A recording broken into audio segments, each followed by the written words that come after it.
basado en membranas en Pasteur, donde fíjense, si esto le hago una inmunofluorescencia, es una inmunofluorescencia tipo lineal, porque toda la membrana basal constituye el antígeno para este anticuerpo.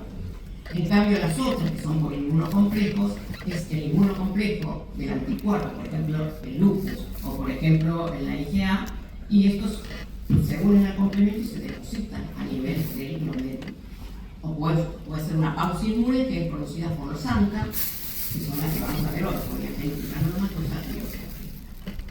cuando no tengo estas tres cosas que son primordiales, siempre que tengo una enfermedad multisistémica, una hipertensión arterial de inicio grupo reciente, siempre que haya un cuadro de vía aérea superior, existe en el tiempo y no encuentro las causas, infiltrados pulmonares con nódulos con tendencia a la cavitación central, esto debo pensar en una vasculitis granulomatosa, por lo menos descartarla, cefalea o pérdida de la visión, uveitis, episodio como dije, infarto, isquemia en gente joven, IAM, stroke, vasculitis mesentéricas y vasculopatías reginianas en ausencia de diabetes o hipertensión. Fíjense, estos son infiltrados pulmonares y estos son nódulos con tendencia a la cavitación. Ahora ustedes me preguntarán, y yo veo esta tomografía, ¿ustedes en primer lugar van a pensar que el paciente tiene una poliarteritis reumatosa? No. Yo veo esto, primero, bueno, título, tiroides, eso en primer lugar, obviamente el rojogénico también, el tumor de células claras renales, no voy a pensar esto. Y granulomas, yo puedo también tener granulomas como lesión extraarticular de la artritis reumatoidea y también puede ser que sean nódulos de tuberculosis. El compromiso ocular, pero recuerden que la uveitis siempre debo descartar, además de las infecciones de la enfermedad autoinmune. Y el compromiso gastrointestinal, que ya lo nombramos, y fíjense en esto, que es una pancreatitis. Dentro del caso de la pancreatitis, todos sabemos que la litiasis, el primer lugar del cuerpo, después, si no tiene esas cosas, no trataban los diagnósticos. No piensen que existe también fármacos, etcétera, vasculitis del orden de la autoinmunidad. Hubo cambios en el enfoque de la vasculitis, nuevas técnicas de imágenes, ya los vamos a ir viendo en el transcurso de todas estas charlas, ¿sí? de la gente que nos va a dar imágenes, y bien yo voy a nombrar algunas hoy. La incorporación de los ANCAs, esto hace no mucho se incorporó el ANCA a los criterios de clasificación de la vasculitis. Acá no hace mucho, a pesar de que existían hace un montón, los ANCAs no estaban puestos y se seguía con la clasificación del año 1990. Y la visión del tratamiento también cambió, porque ya les nombré el otro día que hoy trata uno de hacer ahorro de corticoides. Sabemos de los efectos adversos que tiene el corticoide y que solo sirven para el primer periodo. O sea que hubo un cambio en esta vasculitis. Fíjense, hoy tenemos más diagnósticos por imágenes. Desde acá tenemos, le presento un ecodoppler, que nos es útil para lo que son los vasos craneales, extracraneales y para lo que es la temporal. Después acá tenemos la angiografía digital, que como vamos a ver hoy en día perdió casi su eficiencia porque por una angiografía digital, si bien antes era el gold standard porque nos permite ver el 100% de la oclusión, no nos permite ver la pared del brazo, si está inflamada, si tiene tromos, si tiene alguna otra cosa, no lo permite ver, solo ve el stop. Entonces, hoy en día casi se es reemplazada por la angioresonancia, la angiotomografía, que evalúa trombos murales, aneurismas y por supuesto esto. Y por el PET con 18 fluorodesoxiglucosa PET-TC, que nos permite ver la actividad inflamatoria de la pared del vaso. Esto, ustedes van a tener una charla que es de diagnóstico de vasculitis, pero yo les quiero hablar que esta es la visión desde el punto de vista reumatológico, está hecho por la Liga Europea del Reumatismo. ¿Y qué dijo la Liga Europea? Son la mayoría reumatólogos. Después de ver tantas cosas que mandaban los de imágenes, dijeron, bueno, a ver, ¿qué podemos decir de las nuevas técnicas para vasculitis? Y que hoy en día el ecodoppler es el método ideal para hacer diagnóstico de una vasculitis de células gigantes antiguamente de la temporada. Si esa no me permite hacer el diagnóstico, como alternativa tengo la resonancia magnética de ANKET. Para el Takayasu, el diagnóstico por imagen de primera opción es la resonancia magnética y en segundo lugar el PET. para estudios de remisión, si yo con la clínica y los reactantes de fase aguda de laboratorio no me llego a orientar, podría pedirle un PET a ver si sigue en actividad esa fase inflamatoria. Y el gold standard, que hasta ahora era la angiografía, dicen que no hay que solicitarla teniendo estos métodos diagnósticos por imagen, que son más efectivos en la hora de determinar mucho más de la oclusión de un vaso. Les digo esto porque vamos a ver que los criterios de clasificación, por ejemplo, de la arteritis segregativa, que el hallazgo es por ecodoppler de un signo, que es un signo monumental, que es el signo del aro, reemplazó que se haga la biopsia. Esto visto desde los que son reumatólogos europeos. ¿Qué dice el Colegio Americano? Todavía les cuesta porque dice que no tienen radiólogos preparados para hacer esta valoración ecográfica. Yo no creo que sea así porque imagínense que en Estados Unidos la radiología con todos los métodos es algo bueno, pero ellos todavía no van a reemplazar lo que yo les voy a decir, que son criterios de la Liga Europea del Reumatismo. Tratamiento de vasculitis, dije que era el ahorro de corticoides, ya lo vimos el otro día, pero en esta patología constituye la piedra angular. Yo tengo que poner siempre corticoides, especialmente de inicio. ¿Le voy a asociar otras drogas? Sí, voy a asociar otras drogas, como vamos a ver en algunas de ellas, pero la droga que siempre hay que estar puesta es el corticoide. Lo que pasa es que tengo que hacer un tapering escalonado hacia abajo precozmente. Debo subir otro inmunomodulador y bajar el corticoide por todos los efectos adversos que le mencioné. Recordando que si lo voy a usar más de 3 meses, tengo que hacer profilaxis que les mencioné la semana pasada. Vamos a empezar con la vasculitis de gran calibre. Takayasu, enfermedad sin curso. Es una enfermedad inflamatoria que Takayasu lo descubrió en lo que es la raza asiática, y ahí sí se ve gente jovencita, realmente niñas, algunas de 14 años, y por eso dijo que esta era una vasculitis de mujeres menores de 40 años, su relación es casi 9-1 con el hombre. Pero los criterios nuevos nos dicen no. Desde el lado de Occidente, nosotros hemos tenido Takayasu en gente mayor, no de 40 años. Entonces sí, ya vemos que hay dos fenotipos, un fenotipo que es el asiático y otro que es el caucásico. Bien, como dije, se dan mujeres, ¿sí? Hay dos tipos, el otro tipo es edad media de la vida, y la etiología es conocida como toda la gente. Pero los tipos sí sabemos que sobre una base genética tenemos que diferentes noxas, como puede ser virus, otros gérmenes, en este caso se ha visto asociado a micoplasma, al parvovirus B19, y hoy se le suma el COVID.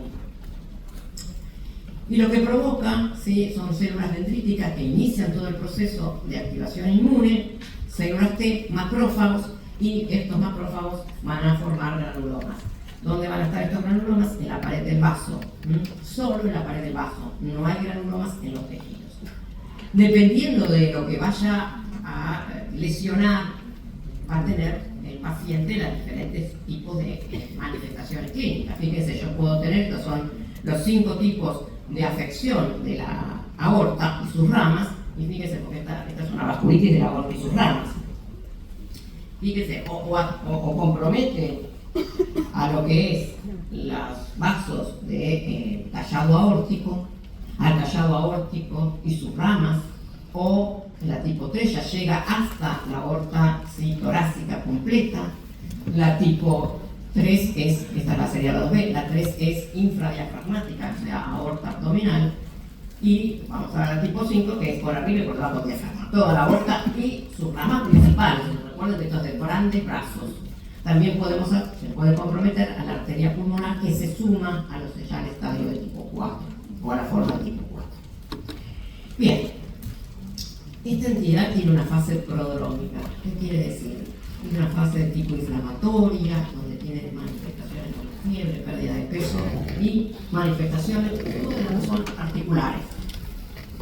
Nadie va a tener diagnóstico de Takayasu porque tenga con fiebre, porque perdió peso, le duelen las articulaciones y tenga mialgia. Hasta que no pasamos a la etapa de tipo inflamatoria, donde el paciente puede decir, me duele que sigue el trayecto de un vaso, por ejemplo, de un miembro superior o de un miembro inferior, nadie va a pensar en esta entidad. Por lo general, el diagnóstico se hace cuando llega a la etapa fibrótica donde empieza a haber disminución bien importante de pulsos. Bien, fíjense que, como dije acá, los criterios estos, que son para caucásicos, ya involucran a personas mayores, son mujeres mayores que llegan hasta 60 años o menos, no más de 60 años. Y tengo que documentar por imágenes alguna alteración en un vaso grande. Y tengo que sumar 5 puntos para decir clasifica. Lo hablamos el otro día, no usamos criterios diagnósticos, sino de clasificación.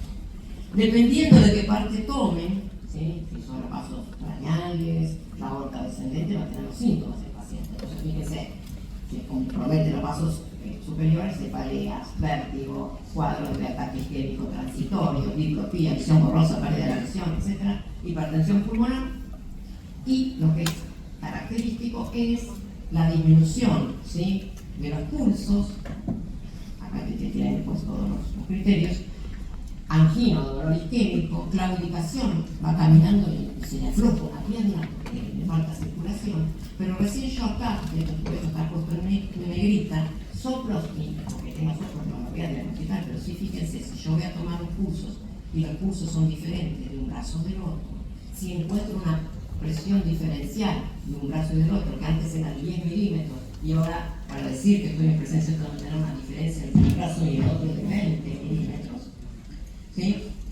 Y como la disminución del pulso cardíaco. Todo esto le va sumando puntos. Y por supuesto, el compromiso de las diagnósticos por imagen, si tiene una arteria comprometida por resonancia, como dijimos antes, en este caso la resonancia, dijimos que el tapayazo es la resonancia, no, la resonancia es el punto de elección. Yo puedo ver la arteria comprometida, 2 arterias, 3 arterias y no tengo más puntos. La sensibilidad de estos criterios nuevos son casi del 99%. Obviamente del laboratorio lo que va a tener es el IPI PCR alta. No hay un marcador específico de tratamiento. Y fíjense, esto es lo que puede haber acá, está la subclavia, alguna amputación. Cuando voy acá veo el engrosamiento, ¿sí?, las estrecheces, pero cuando voy acá, fíjense cómo capta en la aorta. Ustedes dicen, bueno, pues yo sí tengo una aorta, no sé si cómo capta, no, sí que lo hace. Entonces, comparado con la inflamación, esta es una inflamación leve. Esto en unidades se capta mucho más, se comparan con la captación que tiene el hígado. Bien, ¿cuál es el tratamiento de esta vacuna? Yo voy a hablar generalmente, si vienen a nombrar el nombre del biológico, corticoides biológicos. No voy a hablar del biológico, sí, yo estoy dando un aspecto clínico, porque esto se interna en la sala de clínica médica. Si hay 2 cosas, yo le digo, es que tener que manejar un clínico. Falló un viernes, falló ahora, un viernes una línea hemolítica tribune, una glomerulonefitis rápidamente progresiva, no en un hospital público que sabe el nefrólogo no contesta. ¿Qué hago? O tengo una hemorragia pulmonar. Un pulso de corticoides lo tengo que saber hacer. Ahora un solbumetrol, hoy puede ser 1 gramo o 0,5, 6 gramos, depende de la gravedad que tenga el paciente, 1 gramo, que lo voy a diluir en un suero fisiológico de solbumetrol, de la toma madre, y lo voy a pasar cada 6, o sea, la duración de 4 y 6 horas, y lo vuelvo a repetir el otro día y el otro día. Llegó el lunes y salió el paciente. Si no me contestó, quien me tenía que contestar era el especialista. En los lugares privados siempre contesta, pero en los lugares públicos no. Tiene que saber hacer. Y un pulso de ciclofosfamida, la ciclofosfamina, 1 gramo, y la próxima es que sabe del tumor. Tampoco es mucha ciencia. Bien, entonces, ¿cómo voy a tratar un tacallazo? No en una forma muy aguda, ¿sí? Glucocorticoides, 1 miligramo kilo peso día. ¿Qué se demostró? Que no, la dosis del corticoide normalmente tiene que ser entre 40 y 60. Más de 60 miligramos, por ejemplo, el paciente pesa 80, 90, nosotros seguimos dando 1 miligramo kilo peso de día, pero la verdad no tiene mayor beneficio y sí tiene mayor cantidad de efectos adversos. Reumatológicamente se demostró que la dosis, si supera los 60 miligramos, no habría que darla. Con 60 miligramos es una buena dosis reumática. El 50% de los pacientes requieren, como dije antes, un inmunosupresor agregado, que vamos a utilizar metotrexata, salsaprima, micofenolato. Sepan, escúchenlo, el metotrexate dije que lo podemos usar para fines de no es una ciencia de este comprimido que se da una vez por semana. Siempre es un botón de saber sus efectos. O sea, ¿quién no se los puedo dar? Que tienen una hepatopatía crónica, por ejemplo, y el efecto adverso que sea mayor es una mucositis, siempre asociada a la cianoforma. Ahora, si el paciente, a pesar de esto, no tiene remisión de enfermedad, que se consigue en el 80%, ahí sí va a utilizar otro tipo de terapias biológicas que son para los casos refractarios.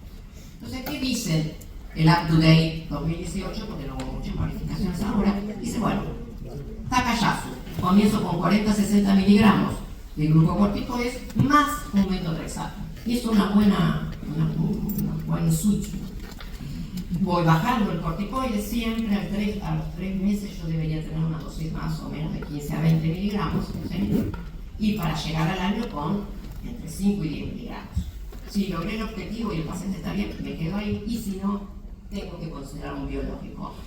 Los clínicos vamos a poner biológicos, recuerden que no, necesito el sello, ¿sí? De un reumatólogo, un especialista, pero sepan que las drogas que se pueden utilizar son el tocilizumab, que es un inhibidor de interleuquina 6, que nosotros, los internistas, lo usamos en el COVID para evitar la cascada, ¿sí? Que se producía de citoquinas inflamatorias, o sea que también lo pudimos usar, ¿por qué no?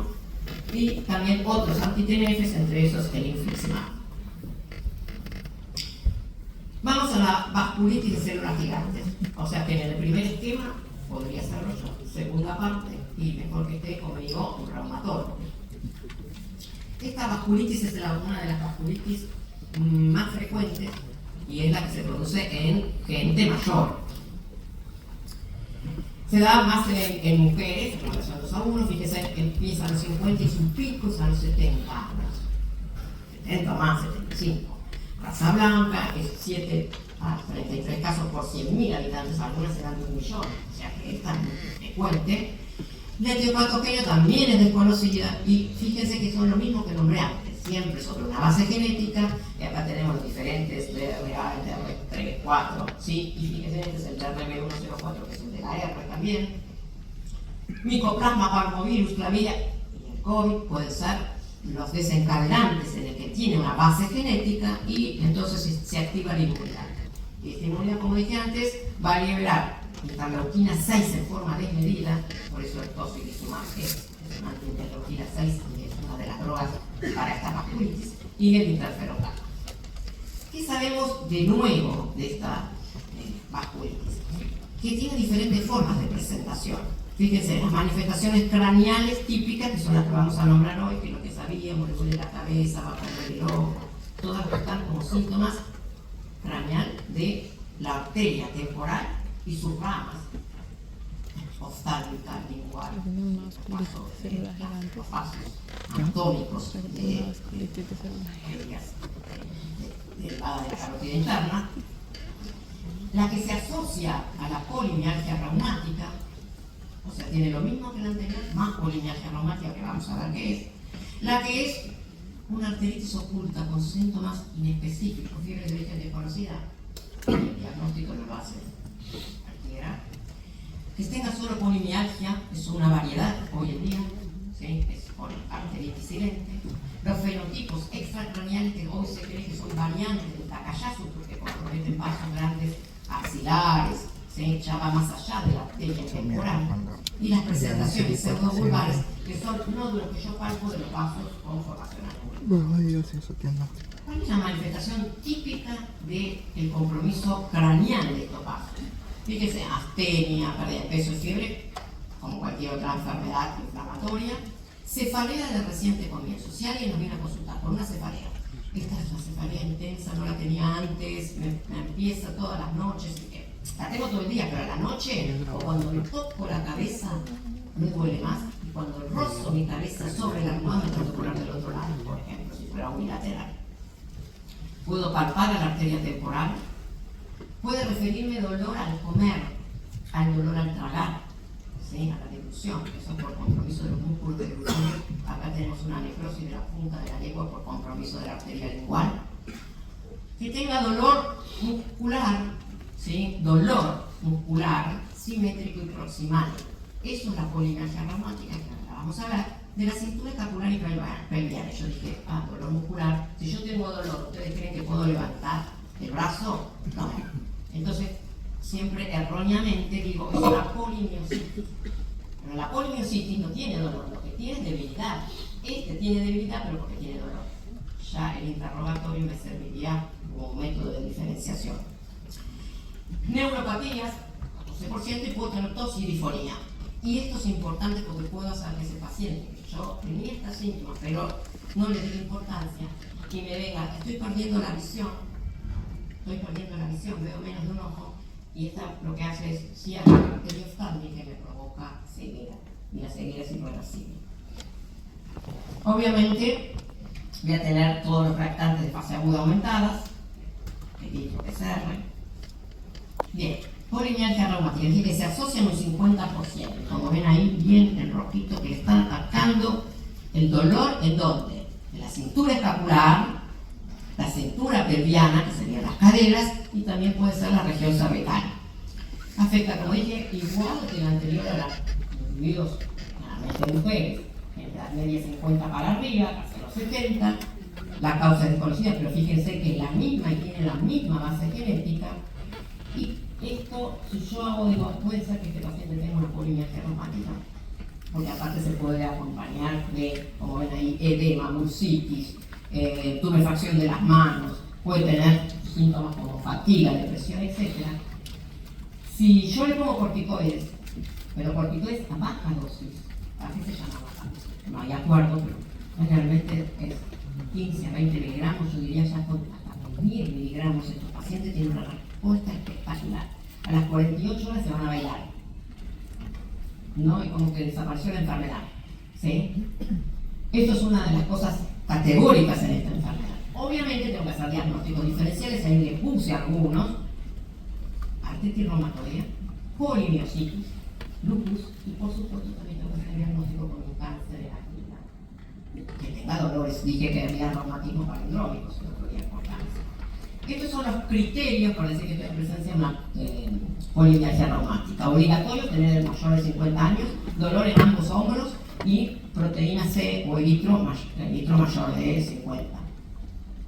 Y adicionales son la rigidez de más de 45 minutos, el dolor de la cadera, que tenga el factor reumatoide y el péptido citrullinado negativos, porque no es una R, y que tenga, si le sumo los criterios ecográficos, yo ver una bursitis, una tendinitis me ayuda, pero sepan que si no le pongo la puntuación de ecografía, igual yo tengo una especificidad con estos criterios casi del 80%. Bien, acá obviamente esto forma granulomas en la pared. Si yo tengo un granuloma inflamado, se va cerrando, obstruyendo la luz, y por eso me provoca los síntomas de la lengua, de los músculos, de la dilución, etcétera, la pérdida de la visión. Yo tenía antes que hacíamos, no digo, bueno, mira, me se puede hacer, la biopsia de la temporal, generalmente bilateral. Recuerden que esto es una enfermedad parcheada, como un rosario, no es que la voy a encontrar seguida, entonces tengo que hacer amplias biopsias porque puedo caer en una zona sana. Eso hacía que, quién sabe, los cirujanos a veces no les gustaba hacer este tipo de biopsias, y los cortes tienen que ser serianos. Entonces la pregunta es, ¿sigue siendo hoy el gold standard? Veamos que no, que ya dije que la Liga Europea dice que no, y ahora vamos a ver por qué. Fíjense los métodos de diagnóstico. Un ecodoppler que permite ver este signo de halo que tiene una especificidad del 96%. Miren, ahí. Bueno, esto es lo que pasa a la sangre, y todo lo que está acá, este tiene flujo, todo esto es el halo, ¿sí? El halo, yo lo veo negro ecográficamente porque es líquido. ¿Qué es líquido? De edema, me está diciendo, de la pared. Entonces, este signo del halo tiene una especificidad del 96%. Donde lo hago buscando las temporales. Puedo hacer, ¿se acuerdan que dije como alternativa? Puedo usar la resonancia magnética y el PET. ¿Qué pasó con el PET? Y vamos a ver que el PET antes no se usaba para esto porque ¿qué pasa? Si lo hago con 18 flores de desoxirribosa, el cerebro me capta mucha glucosa, yo no veo todo rojo, no me puedo dar cuenta, pero sepan que sí, que los métodos nuevos, todo se fue cambiando, y ellos tienen, se llaman en el hardware, en la computadora, varios métodos para decir qué es un vaso y qué no es un vaso, el tejido cerebral. El signo del año. Cuando yo le encuentro en la arteria temporal un espesor mayor desde los 7 milímetros, eso me dice con alta predicción que esto puede ser una vasculitis de la temporal o de célula gigante, como debe llamarse. Y para la arteria axilar tiene que ser el doble, 1,5. Lo que me permite también ver el PET es en una polimialgia reumática, estas son bursitis, entesitis, que es lo que también vieron hoy. Entonces estos criterios que superaron ampliamente a lo que teníamos del año 90, fíjense que la especificidad es 95%. ¿Y qué dicen? ¿Tiene que ser una vasculitis de más de 50 años? Sí. Y tengo que reunir 6 puntos. Todo lo que está en rojito no estaba antes en los criterios de antes. Sí dice, rigidez matinal en hombros o cuello, le da 2 puntos. Pérdida de la visión, tiene alto, 2 puntos. Claudicación de la mandíbula y la lengua, que antes ni se tomaba en cuenta. Sensibilidad del cuero cabelludo, antes tomábamos en cuenta solamente si tenía una cefalea en la región temporal. También puede ser que yo le toque un cordón, pero como no es tanto, le damos un paquete de uno, porque no es tan frecuente de encontrar, y le agregamos la PCR mayores de 10, también se le va a apuntar. Y ahora fíjense en esto, que es lo que yo quería mostrarles en estos criterios. Si yo le hago una biopsia y la biopsia me dice que hay granulomas, esto es una vasculitis definida. Y me da 5 puntos. Entonces, si yo le hago un ultrasonografía y tiene el signo de la temporal, me da 5 puntos. Si me da lo mismo, para que si yo tengo este positivo, para que le haga una biopsia, o sea que puede ser el prostándar, ¿para quién? Vuelvo a insistir, para reumatólogos del Colegio Europeo. Pero la médica con este cerebro podemos todavía seguir haciendo biopsias, no estamos seguros. Pero bueno, yo puedo, acá tenemos otro, como el PET, le da 3 puntos. O sea que yo tengo que 6 puntos. Fácil. Recuerden que son criterios de clasificación, no diagnóstico.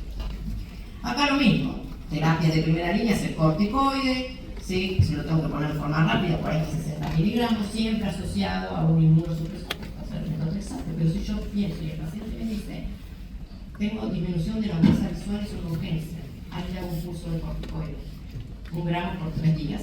Y siempre recordar esto que yo digo que son, hoy en día hacemos ahorro de corticoides. La droga que demostró, no solamente esto, porque demostró disminuir las recaídas, demostró ahorrar mucho corticoide, que es el tocilizumab, que es esto que yo le nombré, y la interleuquina 6. ¿Sí? Es el inhibidor de interleuquina 6. Pero sepan que hay un montón de otros, ¿sí?, biológicos que yo puedo utilizar, ¿sí? Y biológicos y lo que son hoy cada día lo mismo que como siempre digo, nunca bajemos el pulgar a nadie, porque hoy tenemos cada vez más medicaciones dirigidas contra tallo, que lo mismo vale para la oncología, pocos efectos adversos en órganos, que no es el cáncer, y terapias dirigidas contra la célula maligna. Acá también terapias dirigidas, como son todos los inhibidores de la YAP, ¿sí?, se dirigen hacia esa partícula que queremos inhibir con menor cantidad de efectos adversos, como pueden ser, por ejemplo, el tofilizumab, el valicitinib. Entonces, ¿qué nos dicen el up-to-date, ¿sí?, del Colegio Reumatológico Europeo? Empecemos con corticoides, consideremos ponerle el metotrexate, ¿sí? Si podemos bajarle la dosis igual que en el otro. Si hay una urgencia oftalmológica, hagamos pulsos de corticoides y después, si no va, comencemos con tocilizumab u otros biológicos. Ya del orden del especialista, no clínico. Vasculitis de vaso medio es la panarteritis nodosa. Bueno, la panarteritis nodosa, la mayoría es idiopática, pero sabemos que tiene una alta asociación con el virus de la hepatitis B. Generalmente un 30 o 40% antes se producía por este virus, desde que apareció la vacuna que es obligatoria de los chiquitos, toda la población de los vacunados, fue disminuyendo, ¿sí?, la incidencia de esta vasculitis, pero por el virus de la hepatitis B. Bueno, hoy subió el HIV, hoy apareció el COVID, o sea, aparecieron otros virus que no es la hepatitis B, pero que también van a provocar lo mismo, que es la aparición de ciertos fenómenos vasculíticos. Bueno, fíjese que también está asociada esta vasculitis a mutaciones en el gen que codifica ciertas. Son enfermedades autoinflamatorias. Una, no sé si la escuchaban una vez, Texas, porque se da en gente con condiciones en piel, cotritis, ampollas que vienen de la piel y no saben ni qué es. Bueno, sepan que existen por alteraciones hipogenéticas sobre diferentes enzimas que van pasando. Estas mutaciones pueden provocar que aparezcan manifestaciones de estas entidades y se acompañan muchas veces de inflamación de la pared de los vasos. Y también hoy en día se vio que esta vasculitis se puede asociar a neoplasias, especialmente hematológicas, como es los síndromes mioproliferativos crónicos y la tricoleucemia. Se da más en varones en la edad media de la vida, y fíjense que a diferencia de las anteriores que formaban gliomas, esta no es una vasculitis necrotizante plural. Y esto es lo que yo les decía, la forma primaria, fíjense acá cómo fue cayendo la hepatitis B en el transcurso de los años, aparecieron las enfermedades de tipo autoinflamatorias y las enfermedades oncológicas. Esto es lo que yo les nombré, se ven que es de joven y que realmente son por trastornos de mutación y que dentro de las manifestaciones también está el compromiso del vaso medio. Fíjense las manifestaciones clínicas de esta enfermedad: 80% fiebre, anemia, pérdida de peso, 70%, debilidad, mialgias, artralgias, renales, sí,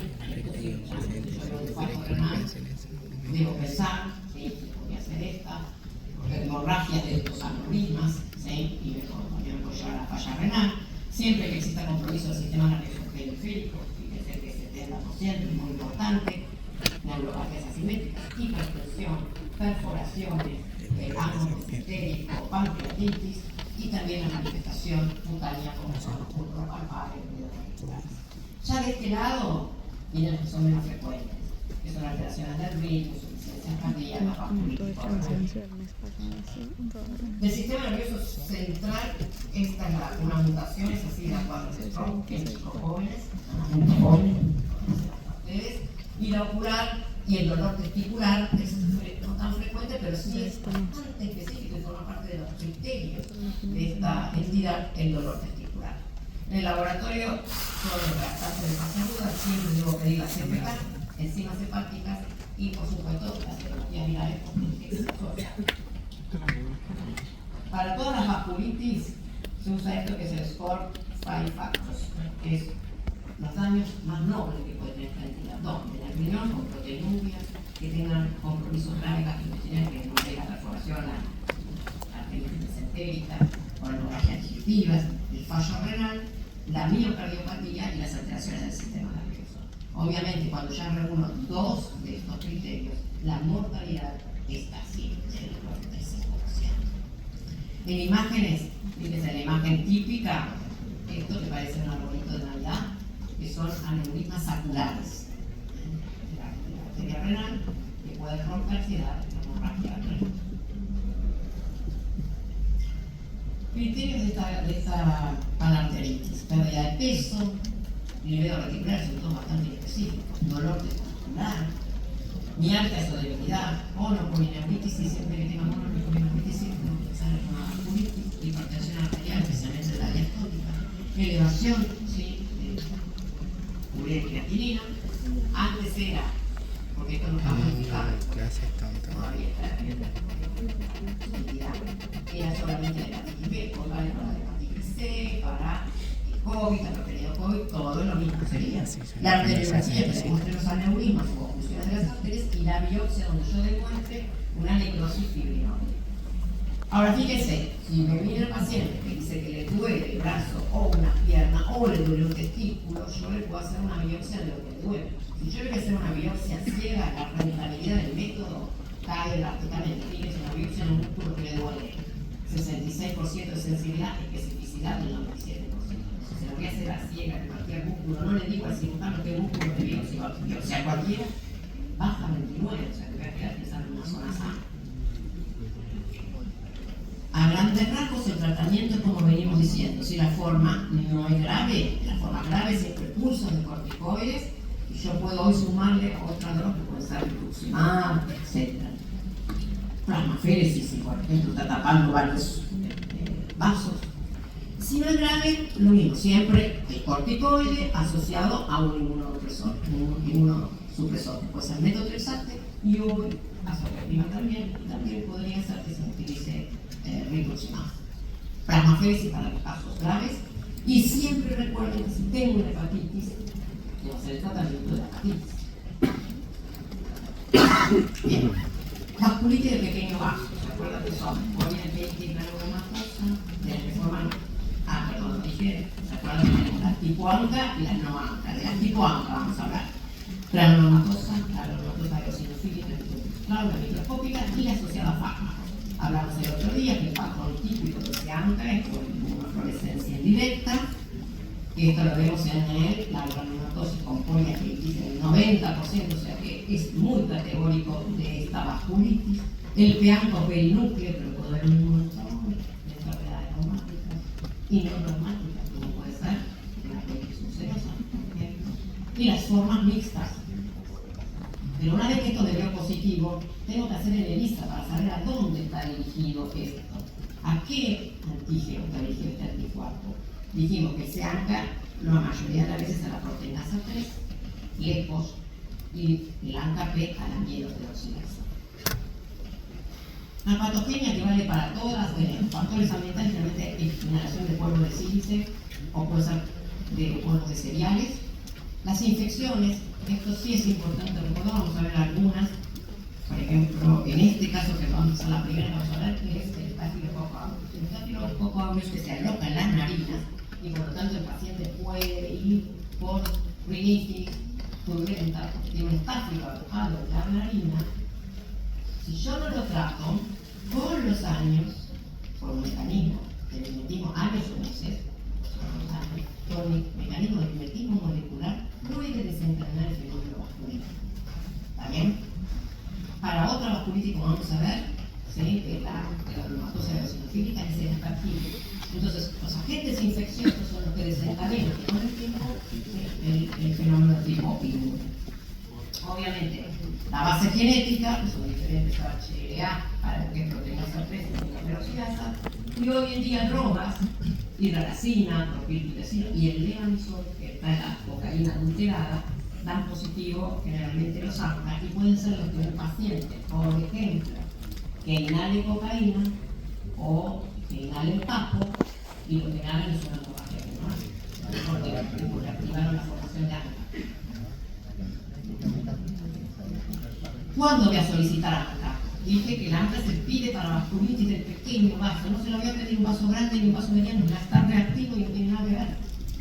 Púrpuras palpables, este pequeño vaso, glomerulonefritis, hemorragia pulmonar, hemorragia en ficha, compromiso de granulomas en los tejidos y uveitis. Lo hablamos el otro día, el CANCA más para la granulomatosis con poliarteritis, pero fíjense que el PANCA lo puedo tener en varias enfermedades, entidades, incluso dije las extravasculíticas. Vamos a la primera, granulomatosis poliangélica. Se da más en hombres, en edad media de vida, tiene el ANCA-6, proteinasa 3 con un 90% sí, de positividad. Y estos pacientes generalmente van a la consulta por meses o años a un otorrinolaringólogo porque tienen compromiso de la vía aérea superior, nasal, rinitis purulenta, epistaxis, costras en la nariz y perforación de tabique. Sordera neurosensorial, siempre que existe una sordera mixta, tanto del nervio vestibular, porque el vestibular para el equilibrio, y mecánica, fíjense si no es una enfermedad común, sinusitis, otitis media, lesiones orales y estenosis subglótica porque tiene granulomas en la vía aérea superior. ¿Dónde va a ir? Generalmente si yo le hiciera hisopado de nariz tiene estafilococo. Que yo si la trato ahí con un trimetroprima, sulfaminoxazol, quién sabe, o le hago un pirocino, quién sabe, nunca hace el fenómeno político en años. Después, si no lo traté, viene la vía aérea inferior y el riñón. No son las únicas, pero se caracteriza esta entidad con una tríada, que es esta. Y en la vía aérea superior viene todo, disnea, hemoptisis, hemorragia pulmonar, insuficiencia respiratoria, derrames pleurales y nódulos con tendencia a la cavitación o infiltrados pulmonares. Y en el riñón, glomerulonefritis y hematuria. fíjense, lesiones, nódulos, granulomas en lo que es la vía aérea superior, puede haber perforación acá de lo que es el paladar, los nódulos con tendencia a la cavitación. Fíjese la perforación del tabique nasal. Hoy en día la primera causa de perforación del tabique nasal es la aspiración de cocaína. Este lugar puede ser endémico, en el norte argentino, las dosis, ¿sí? La tuberculosis, la lepra, la sífilis, le pueden dar perforación del tabique, las enfermedades autoinmunes, y ellas pienso en esta vasculitis o lupus, y por supuesto los traumatismos y los sprays nasales con corticoides o con vasoconstrictores. Pero como es una vasculitis sistémica, fíjense todo el abanico de otras cosas que pueden tener, dolores articulares, ¿sí? Asimétricos, el ocular, el cutáneo, el compromiso del sistema nervioso periférico, carditis, miocarditis, pericarditis, ¿sí? O puede tener oclusión de coronarias. Y en el laboratorio va a tener anemia de procesos inflamatorios, leucocitosis con neutrofilia, anemia acelerada y la clase de proteínas A3 positiva. Estos criterios de clasificación